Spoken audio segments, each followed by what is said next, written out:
Hi කොහොමද මේ සන්ඩේ special හැදිච්ච විදිය වීඩියෝ කරලා ඔයාලත් එක්ක ෂෙයා කරගන්නයි යන්නේ. හැමෝම දන්න විදිහේ කෑම වේලක් තමයි මම හැදුවේ. vegetable rice උයි fish table දෙකකුයි ඒ වගේම පරිප්පු හැදුවා.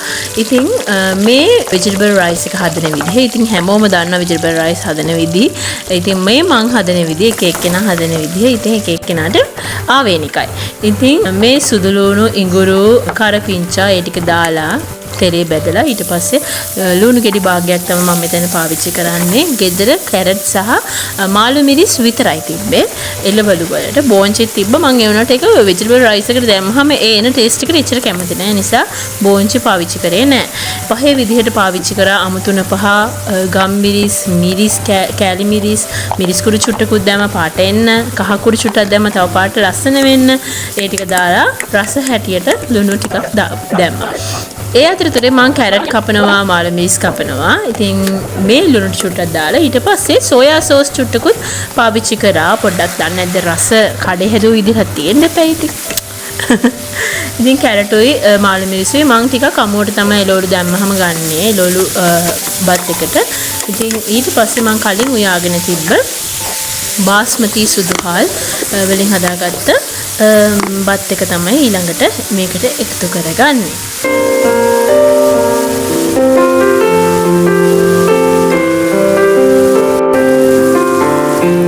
හරි ඊට පස්සේ අපි කලවම් කරලා මේ විදිහට අපේ එළවලු බත හැදෙනවා.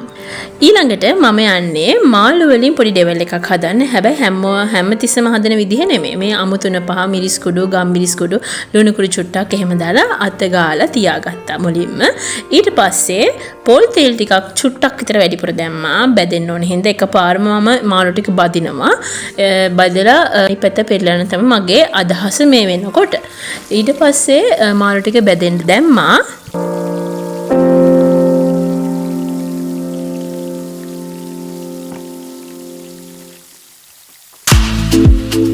මාළු ටික එක පැත්තක් බෙදුනට පස්සේ අනිත් පැත්ත හරවලා මම මෙතනදී සුදු ලුණු වැඩිපුර සුදු ලුණු ගෙඩියක්ම පාවිච්චි කරලා තියෙනවා.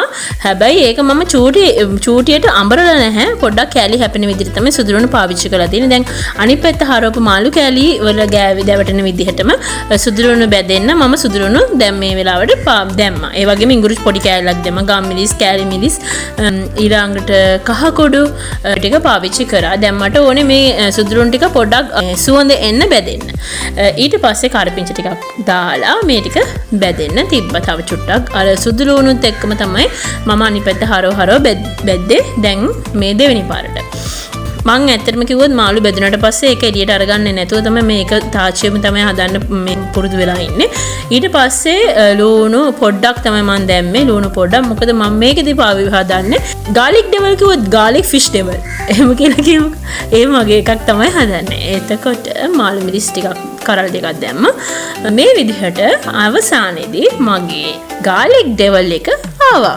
සෝයා සෝස් චුට්ටකුත් මං හිතන්නේ මම මෙතනදී පාවිච්චි කරනවා.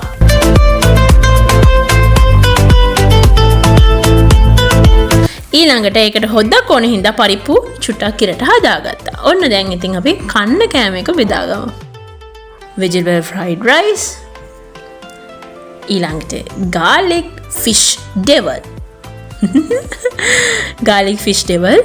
ඉතින් මට කියන්න අමතක වුණා මම අන්තිමට තක්කාලි ගෙඩිය පොඩ්ඩක් රවුමට කබලා අරකට පොඩ්ඩක් එකතු කරගත්තා ෆිෂ් ඩෙවල් එකට. එතකොට පොඩ්ඩක් තව ඇඹුල් රසක් එකතු වෙන්න ඕනේ හින්දා. ඊට අමතරව පැත්තකින් තියෙනවා පරිප්පු හොදි. ඉතින් පරිප්පු නැතුව බෑනේ. ඔන්න ඔහොමයි Sunday special lunch එක හදාගත්තේ. bye.